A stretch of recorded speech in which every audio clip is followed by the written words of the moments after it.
in one day, right? Literally. She went from 10 to 8,000 in one day. In one day, and with one who. Right?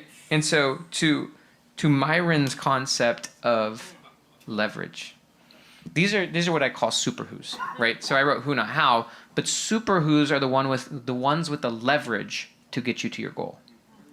That leverage could be knowledge, it could be distribution, it could be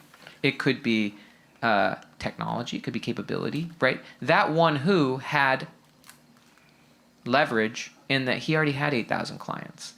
And so he could bridge that gap that almost no one else could. Does this make sense?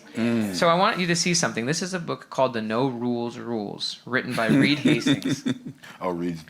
Reed Hastings, and I don't know if you guys can see it, so I'm going to summarize it for you, but he's the guy who, I think that they acquired Netflix when it was a small company. They acquired Netflix when it was small, when it was like competing with Blockbuster, right? By the way, when you have a bigger goal, it often reframes your company, right? They had to reframe from selling like DVDs to they had to go digital, right? Because the bigger goal forced a different model and a different path. But what he said was this, and this relates to leverage and talent and people. He said, this is at the very beginning of Netflix. He said, with a fixed amount of money for salaries and a project I needed to complete, I had a choice. I could hire 10 to 25 average engineers, or I could hire one rock star and pay significantly more than what I'd pay the others if necessary. So that's what he did. He ended up, rather than hiring 20 average engineers, he spent a lot more money hiring one rock star. And then he said this, and it's in the yellow, but he said, I've since come to see that the best programmer doesn't add 10 times the value, she adds 100 times the value, right? And then down below, he quoted Bill Gates. And Bill Gates said that a great software writer is worth 10,000 times more than an average software writer. So to the idea of leverage, and they call it the power law, but the power law is similar to the 80-20 principle, that certain inputs create dramatically different outputs. Certain people create fun. So for Alyssia, she started to apply the power law with her better frame goal. Rather than one at a time, she found someone that could create 8,000x the results of one. That's the power law.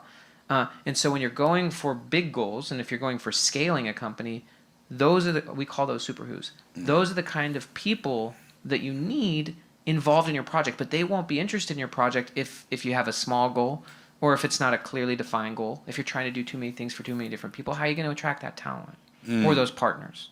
You need leverage to scale. So good. Okay.